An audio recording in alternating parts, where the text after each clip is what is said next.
Ici, nous vendons des appareils électroniques, électroménagers et un peu de l'informatique, matériel informatique. À l'annexe aussi, c'est le matériel électroménager, informatique, électronique.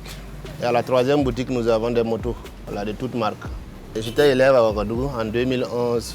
2012, j'avais commencé les études supérieures à l'université de Ouagadougou, en première année, histoire.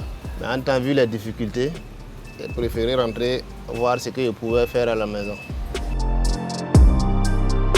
Quand je suis revenu de Ouagadougou, je suivais un grand frère qui faisait du transport. Donc à travers le transport, là, au Togo, une fois, je me suis dit non, pourquoi ne pas payer du petit matériel, revenir ici, échanger, voir. Et j'ai commencé avec une somme minime qui ne dépassait pas 10 000, 15 000. Je payais un peu, je revenais vendre avec ce qui me donnait comme ration aussi dans le transport. Là. Et je ne faisais qu'augmenter.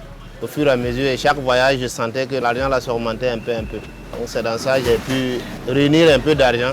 Et je pouvais payer du matériel à hauteur de 500 000, 1 million, venir revendre aux commerçants d'ici.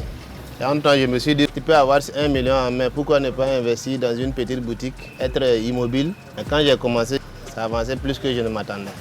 Donc au bout de 2 ans, 3 ans, j'ai vu que ce que je pouvais réaliser, c'était déjà énorme. C'est suite à ça que j'ai préféré en tout cas donner plus d'efforts dans l'activité que je menais et dans la vente de mes téléphones, des autres appareils et surtout les motos que j'avais commencé depuis le début. Aujourd'hui, je remercie Dieu. En tout cas, tout avance, même si ce n'est pas à grands pas, je sens l'évolution. En venant à Fada, je n'avais même pas un chez moi.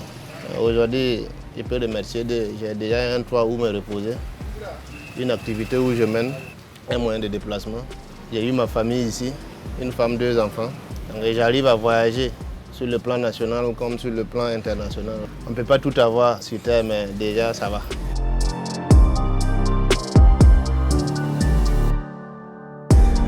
Dans la boutique ici, on est 4, plus la secrétaire, 5 personnes. Donc dans l'autre boutique, il y a un petit frère qui gère là-bas. Au niveau des motos, là, il y a 2 petits frères aussi là-bas. Donc on est 8. On a rencontré vraiment des moments difficiles. Parce qu'au début, on rencontrait tout. Il y avait des petits voleurs qui venaient nous voler, des cambrioleurs qui venaient nous cambrioler, tout ça. Et entre-temps, à ma 2e année d'activité, ma boutique avait pris feu. Suite au nettoyage des agents de la mairie, là, ils avaient nettoyé, mettre du feu derrière et la tôle n'a pas contenu. Donc ça a pris les cartons. Et le temps qu'on s'en rende compte, là, toute la boutique était en flammes. Le commerce entier, c'est tout un risque. Tu peux payer, venir, ne pas vendre. Tu peux payer, venir vendre. Tu peux payer, venir voir que c'est pas bon. Donc si c'est ça, on vit dans ça chaque jour. Donc ces événements-là ne nous dérangent plus.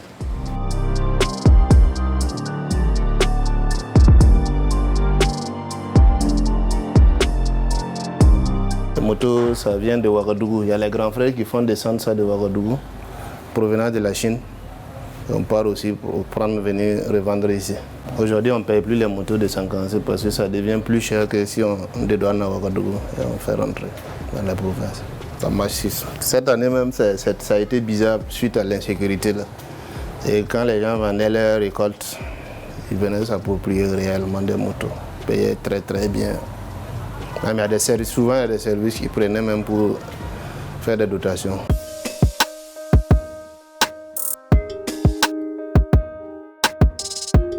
Elias, c'est un petit frère, mais très ambitieux. Le courage qu'il a pris et l'abnégation qu'il a. Si on avait dans la famille 3-4 comme lui, bon, on pouvait aider aussi à gérer le Burkina Faso. Mais il est vraiment courageux. Parce que dès le bas âge, il n'est pas assis. Depuis notre tendre enfance, nous-mêmes on a grandi au marché. Les mamans étaient toujours au marché. Donc le commerce là, c'est en nous.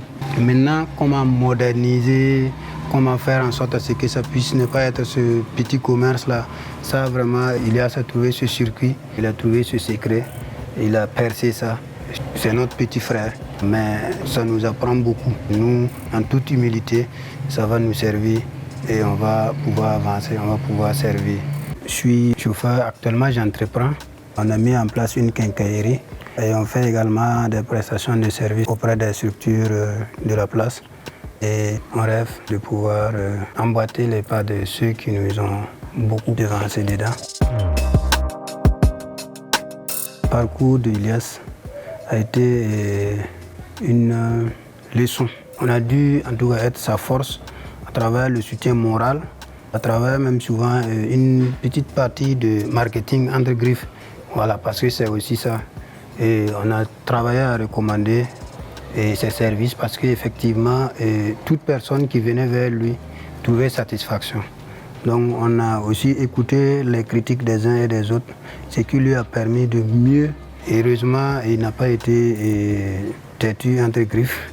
Il a écouté, il a pu mettre en application. Voilà, et le résultat vraiment, c'est ce qu'il y a. Franchement, ça nous a beaucoup galvanisé parce qu'on avait déjà quelqu'un sur le terrain à travers qui on pouvait aussi s'appuyer pour se lancer. L'école m'a beaucoup aidé. Ça m'a beaucoup ouvert l'esprit. Et en tout cas, ça me donne beaucoup de force aujourd'hui. Puis j'arrive à convaincre même mes clients verbalement. J'écris mes factures moi-même. Je peux faire mes achats moi-même, même à l'extérieur pour convertir de l'argent, je convertis moi-même. Donc déjà, ça m'aide. Le vieux a été notre plus grande bénédiction. Il nous a beaucoup cultivé cette culture de vivre ensemble, là, cette solidarité qu'on a développée entre nous. Il a surtout encouragé tous ses enfants à entreprendre. Il nous a appris à faire le commerce et aussi de l'humilité dans le commerce. Il nous a appris à ce que nos activités puissent servir aux communautés. Il faut qu'on arrive à avoir des prix qui prennent aussi en compte les besoins des clients. Je pense que c'est plus même ça qui fait un peu la force de Ilias.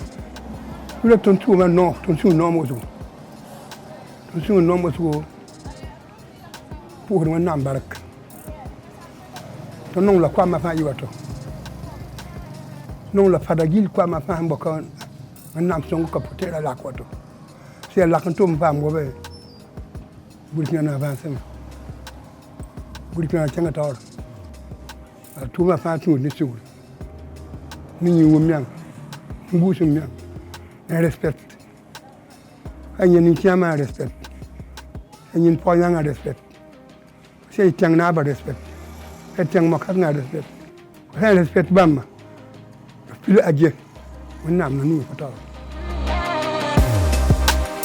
J'aime en tout cas ce que je fais et je respecte tout le monde. Quel qu'en soit, tu es venu payer, tu n'as pas payé, en tout cas je te reçois comme il se doit. Voilà, et quand tu me commandes quelque chose, si je n'ai pas sur le champ, je te donne un temps, je vais respecter.